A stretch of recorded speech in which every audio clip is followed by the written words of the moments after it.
Hey guys, I wanted to get you ready for Easter and let you know a few things that maybe you don't completely get yet. I know I didn't for a lot of years. I didn't know that there were actually two places that Protestants and Catholics argue about that could be options for the place that Jesus was crucified and Jesus was buried. First of all, the Protestants would say that it is the garden tomb. And the garden tomb, it feels like the place where Jesus would have been buried, maybe would have been crucified. And then all the Catholic normally tend to lead to the Church of the Holy Sepulcher. So we're going to show you some pictures here today. I'm going to try to describe what's going on in the pictures so that you can understand it a little bit better and we can figure it out together. All right, so this is the place a long time ago, right at the garden tomb, before they discovered the wine press, before they discovered so many other things. And if you look here, you can see what looks like eyes, nose, and a mouth. Scripture tells us that Jesus was crucified on the hill called Golgotha. Golgotha means the place of the skull. When I look at this picture, it sure looks like the place of the skull. This also sits right outside of Jerusalem, the city, and it is on a major intersection. And the two places that Romans would crucify different people were right on the main road as people were coming and going, and then also maybe in a rock quarry. So there were two different options there, and this is right on one of the main roads. This picture is a new picture, and it shows us the new place where we can see it now. And here you can still see it a little bit. You can't see it as much because it is now a Greyhound station, because it is still sitting at a major intersection of coming in and going out of Jerusalem. And it also sits outside of the walled city. And in Hebrews chapter 13, verse 12, it says, "And that is why Jesus suffered outside of the city gate to sanctify people by his own blood." So people would say this is a great option because of what Scripture tells us and it being outside of the gate. This is a wine press that was discovered years after the tomb was discovered. And the wine press looks like a family wine press. And you can tell that it is in the middle of where they would grow all the grapes and everything. And when they found the wine press and they saw the size of it, and they saw that it was inside of a vineyard, they knew that a really rich person had to have owned this land. And then with the tomb being right there in the garden, this fits the place that could have been used by Jesus for his burial, because he was really taken care of by a couple of very rich men that we'll see in Scripture as we move forward here a little bit. The garden tomb was found in 1867. It wasn't found for a long time after the burial and crucifixion of Jesus, but when people started looking at it, they started testing it. It seems like it only dates back to either the 6th or the 7th century. So that's one of those things that we're like, okay, it feels like it looks like it, but now all of a sudden there are some things that maybe stand up and say, maybe this isn't the place. But it is outside of the city gates of Jerusalem, so this fits pretty good for us. Notice also in this diagram of the tomb, there is a weeping chamber, a place to sit and visit. This was very much what was done for the Jewish people at that time. It would be like a place that you could go and you could sit and you could visit, and you can see that there are places to sit and visit, and then also a place where the people are buried. And you can see here through the gate that here are a place where 3 people could have been laid. And this fits in with Joseph of Arimathea, that he had a family, so he would have had a big wine press, and he also would have had a family tomb. So this also fits in with that a little bit. Here you can see it a little bit clearer without the gates. So in the garden tomb, with the pros and the cons, the pros would be the place of the skull. It looks like a skull. Even still today, you can see it, even after Greyhound has paved all of it and blacktopped all of it and backed all of its buses up to it. It is also the main road that is still going in and out of Jerusalem. So that lends some weight to this could be the place that Jesus was crucified and then also buried. And then Scripture says that Jesus suffered outside of the city gates. So we see this. When we looked at the place of the skull, you can see here in this picture, on top of the skull is where they believe Jesus was crucified, and then down in the tomb is where they believe he was. The cons for this is it only dates back to the 6th or 7th century. And if that is true, that it only dates back to the 6th or 7th century, then it is way too late for this to be the burial place of Jesus. And the wine press only supposedly dates back to the Crusades, which is also way after, centuries after Jesus was crucified and buried. So here are a couple of pros and cons. Let that sit in.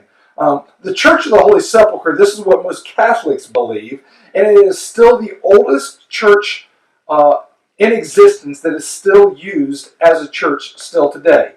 So that's one of the pros for going for the Church of the Holy Sepulcher. Here's a picture of the outside of the Church of the Holy Sepulcher. It has been torn down and rebuilt many times because of the Crusades. The Crusades didn't happen just at one time. There were 3 or 4 separate Crusades, and as the Muslims would come in, they would take it in. They would destroy the church and so much of Jerusalem to sort of let everybody know that they were in charge. It started out originally as 2 churches, and only one church has survived still today. You'll notice on the right-hand side that you'll see that one of the doors is blocked. And this was blocked by the Muslims during the final crusade to let everybody know we're in charge of who comes and who goes. Notice up top also there's a ladder right outside the windows. That's because still today, more than 100 years later, there is one family who holds the key to the front door, and they are a Muslim family. So the monks, they take turns. There are 11 different denominations that will have their monks come and stay here. The monks will climb out through the windows, down the ladder, and then go and get the Muslim family who has the key to the front door. Then they will come over and they will unlock the front door. Some people will say, so this is so the Muslims are still in charge of this and they wanted to let all of the Christians know. Some people will say it's because there are 11 denominations and they will fight over who has the keys, so it's easier to have a non-believer. Either way, not so great. But here's the first of the Church of the Holy Sepulcher. Here's a diagram, and on this diagram you can see that the church was sort of built around and over top of what was a hill at that point. So when we're looking and we say, oh, there is no hill and there's got to be this hill Golgotha, the church was actually built over by Constantine's mother originally to save the place where Jesus was crucified and also was buried. And then as you first enter those doors that we remember, the Church of the Holy Sepulcher, we come to the first place is the weeping stone. And they believe this is the stone where Jesus' body was laid after he was brought down from the cross and he was prepared for burial.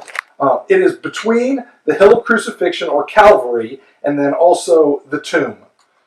Then as you step in and you go to the left, you can look back and you can see up top in this picture, this is where they believe Calvary was. And then the tomb is right around the corner. Right in front of you, that little thing you see is the weeping stone. That's right as you enter the Church of the Holy Sepulcher.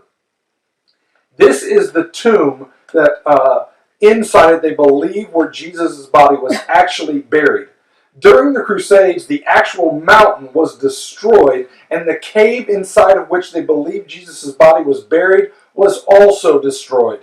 So the Christians came back and they built a place around where they believed the body of Jesus was buried. This was finally rebuilt in 1757. So we see it has been there for a long time, but it was still also way after when Jesus was crucified and he was buried.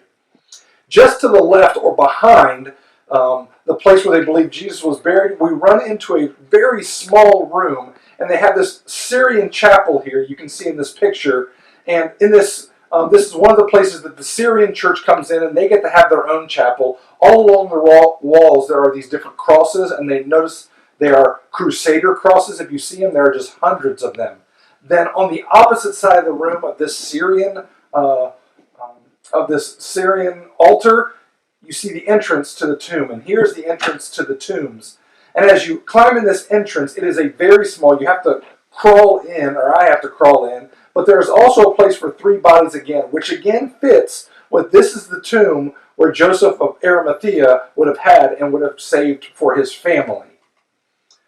Now, the Church of the Holy Sepulcher is built basically in 3 stories. So as you go all the way down to the very bottom, here you can see up to the right-hand side of this arrow, you can see where the mountain does still come down, or the hill does still come down, and you didn't notice that from up top. And you have to walk down 3 flights to get this. So this was obviously a very large hill here. So this could have been the hill Golgotha, or the place of the skull. You just can't see the skull anymore. This is one of the pros or the cons of the Catholic Church coming in and building churches all over the Holy Land. Is one, if it wasn't for the churches, we probably wouldn't know, or we wouldn't be able to see the sites because it's protected it from the wear and tear of the weather over all of these generations. The other problem is they put a church on top of every site that they believe is holy, so we can't see it exactly like it was at that point, and we believe this is where most of the things took place, but it was still centuries after what Jesus was there, and the Catholic Church was offering money to everybody who could tell them that this is one of those places that happened. So if you were a fraud, you could say this is where Jesus did this, or this is where Jesus was crucified or buried or baptized, and the Catholic Church would give you a lot of money to build a church there. So sometimes you can really trust it, sometimes you can't. You got to test this with Scripture, because Scripture gives us these little hidden hints of what is going on and helps us to understand if these are the places or not. So the pros and cons for the Church of the Holy Sepulcher, the pros is believed to have dated back to the 1st century, but kept being destroyed by the Crusades. You can also see that it had a hill that was built into it, even though we can't see the hill anymore. It has a much longer history, generations longer, centuries longer, of being the place of crucifixion and burial.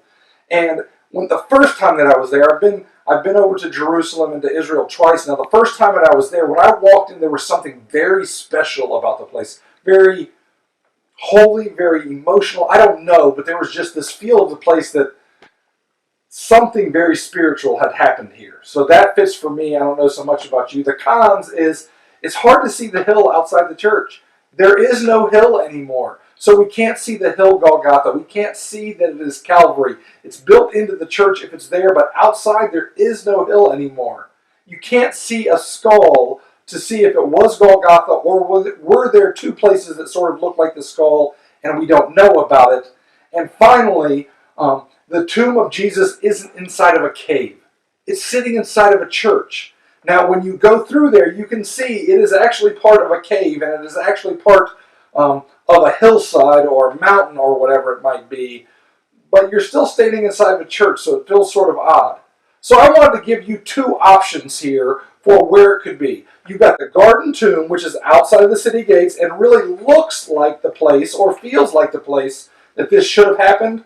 But there are definitely some dates that could go wrong there. And then you have the Church of the Holy Sepulcher, which seems like it dates back to the right century, and it feels very holy, and you can see how it could have been maybe Calvary in the tomb, but there's no hill there anymore, and it has been reconstructed so many times we don't know exactly what's going on there.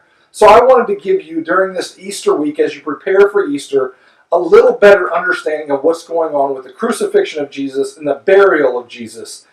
Make sure you're with us this Sunday, and you come to Facebook, Catalyst Church NC, and you can hear the rest of the story. This is the first part of the story where he is crucified and buried, but thankfully for us, Easter comes, Sunday comes, and Jesus is alive, and he's coming after you, and he's coming after me.